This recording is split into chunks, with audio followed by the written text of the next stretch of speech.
Hello friends, welcome to my channel, and now I'm going to dictate a new topic at the rate of 100 words per minute, and the image of this dictation is attached herewith.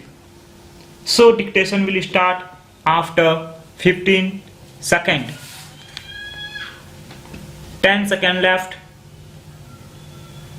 5 seconds left. I am thankful to you, sir, for giving me a chance to speak in this debate. I am glad today the Prime Minister opened his speech with a reference to our relations with Pakistan. I would like to draw the attention of the House to what has been happening in the border area. I cannot attach much importance, nor do I expect any good result from the proposed conference between the two prime ministers. In the last 11 years, we have had a number of such meetings and conferences. What the Prime Minister has read out today from the letters of the Prime Minister of Pakistan and his subsequent statements will clearly prove that the Pakistan Prime Minister is hardly serious about the meeting and does not his own mind. But the fact remains that the position in the borders of Tripura and Assam, and also in some areas of West Bengal adjoining the Pakistan border, should receive the attention of this House and government. Papers this side may not publish all the details, but we in Bengal and in the eastern part of India get more detailed news about what has been happening. I can make some allowance for possible exaggeration in some reports in newspapers, but in spite of everything, there is no denying the fact that large numbers of people have been leaving their huts and homes from those villages and are now more or less homeless refugees in a most deplorable condition. I think it is the duty of this government to see that the border people are given proper protection whatever may happen in the ultimate relations between India and Pakistan. As I have stated, I do not attach much importance to the conference the two prime ministers will have, nor do I expect much result to come out of that. At the same time, it is an obligation of the government to give necessary protection to the people on the borders who have been suffering for the last few months.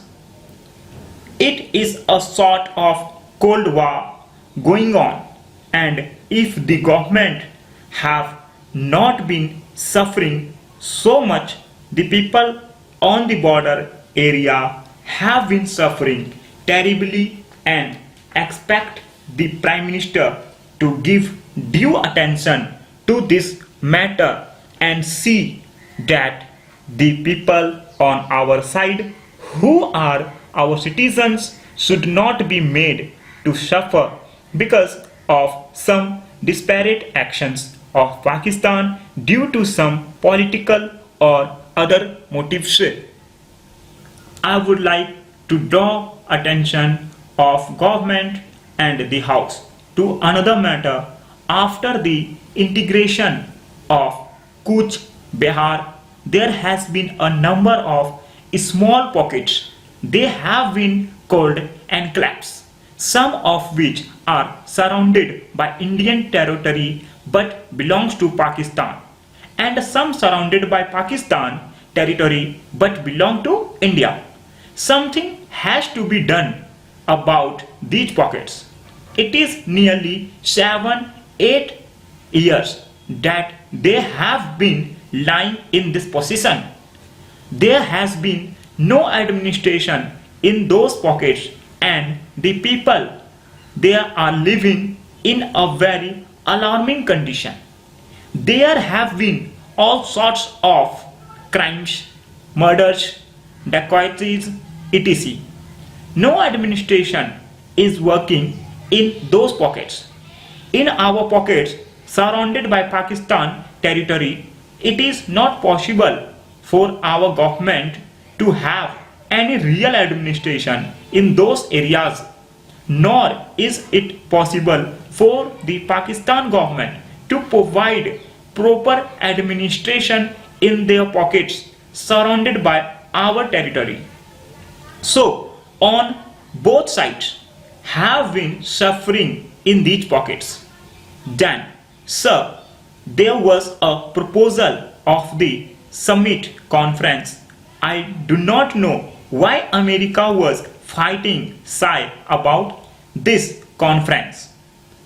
I think my friend said that if India was to be invited to the summit conference, there was likely to be some complication and trouble that might have come from Pakistan. Pakistan, in fact, protested. Are we to think that the summit conference was abandoned practically to avoid giving any recognition to India as a big power, as a moral force? We cannot claim to be a big power from the military point of view. We have no military strength, no financial backing, no industrial setup of a big military power. But we have got a moral prestige, and that prestige was recognized at least in some quarters.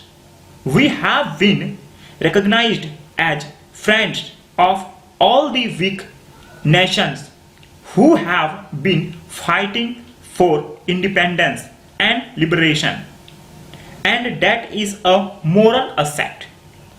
Lastly, I should say that our foreign policy has been more or less a success. There may be difference of opinion in minor details. The foreign policy of India, we can say, is not a party policy. It is the national policy. This is the general attitude of all the democratic countries. Foreign policy is not ideology, but it is formulated on the basis of national interest. Our foreign policy has also been formulated on the national basis, not on the basis of any party ideology. Stop. Thank you, friends. Thank you for listening and getting me. You can transcribe it and match what image is given, and subscribe my channel, like video if you like. If you get me, so definitely share my video. Okay, thank you.